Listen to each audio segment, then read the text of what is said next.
I'm Vice Signal, and this is Cancel Lincoln.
The court historian written public school textbooks tend to not mention that when Union soldiers learned that their new proclaimed mission in the Civil War was ending slavery, a preponderance of them were incensed with Lincoln, and a sentiment of betrayal was widespread within the ranks. One of Lincoln's commanders of the Army, Fighting Joe Hooker, in reaction to the Emancipation Proclamation, wrote, quote, "A large element of the Army had taken sides against it, declaring that they would never have embarked in the war had they anticipated this action of the government." Close quote.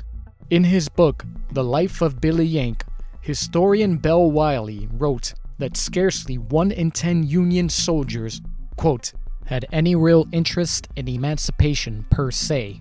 Close quote.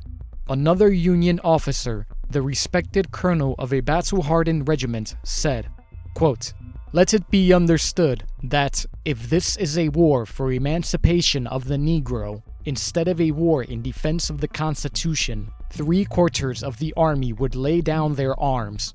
Close quote. For these soldiers, it felt like a bait-and-switch and caused demoralization. Many enlisted in a spirit of patriotism and a sense of duty to protect their country. At the outset of the war, the federal government lied in order to recruit more soldiers by putting out propaganda claiming that the South was preparing to invade Washington, D.C., when in fact, the South was simply fighting for its independence. As for Northern soldiers, they did not sign up to fight for the rights of blacks. In his book, For Cause and Comrades, Why Men Fought in the Civil War, Yale professor and historian James McPherson writes, quote, "The kind of liberty most Americans today associate with the Civil War was the liberation of 4 million slaves, but that was not the liberty for which most Civil War soldiers initially fought. Few Union soldiers professed to fight for racial equality. For that matter, not many claimed to fight even primarily for the abolition of slavery." Close quote. One Union officer could not make this more clear when, according to McPherson, he bluntly exclaimed, quote, "I don't want to fire another shot for the Negroes, and I wish that all the abolitionists were in hell. I do not fight or want to fight for Lincoln's Negro Proclamation one day longer." Close quote. According to author Thomas DiLorenzo, quote, "The Emancipation Proclamation also caused a desertion crisis in the U.S. Army. At least 200,000 federal soldiers deserted, another 120,000 evaded conscription, and at least 90,000 Northern men fled to Canada to avoid conscription, while thousands more hid out in the mountains of central Pennsylvania to place themselves beyond the reach of enrollment officers. Enlistment rates plummeted, as did subscriptions to war bonds, whose price declined sharply." Close quote. To make up for this, the Union Army offered bounties, which are enlistment bonuses, to create another incentive for recruitment, causing one Massachusetts corporal to bemoan, quote, "I am sorry to say that we have too many in the Army that are not fighting for their country, but for money." Close quote. Harsh backlash also came from civilians and elected officials in the North. The governor of New York, Horatio Seymour, called the Emancipation Proclamation, quote, "an act of unparalleled atrocity." Close quote.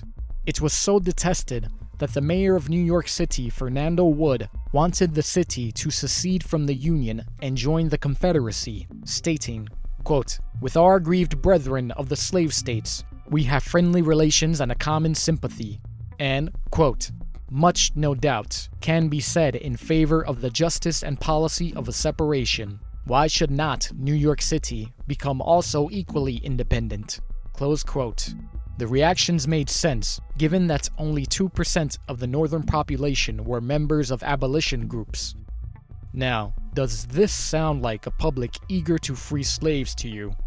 The answer is clearly no, and that's why Lincoln was in no rush to do so.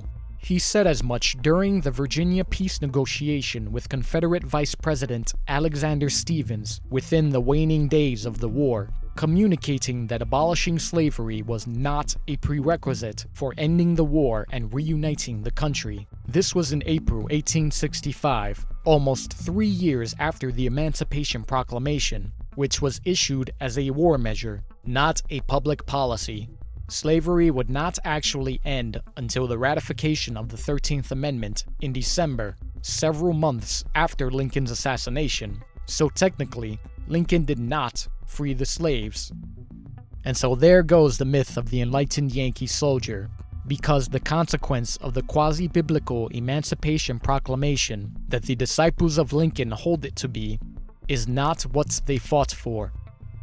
The abolition motive was only propaganda dispatched to prevent Britain and France from entering the war on the side of the South after the Trent Affair, as previously mentioned. It almost certainly was not the sudden moral epiphany of a careerist politician with a reputation for rhetorical chicanery, racist opinions and policy preferences, and who had never before the war made any effort to end slavery.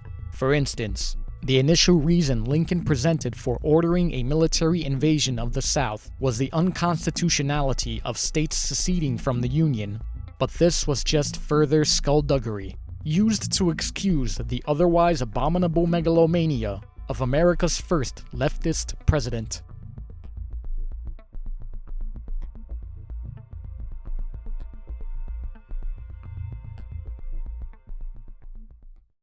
Thank you for watching that episode of Cancel Lincoln. If you enjoyed the video, do me a favor, hit the like button and subscribe to my channel while you're at it. It really goes a long way in spreading the content. Thank you again, fellow rabble-rousers.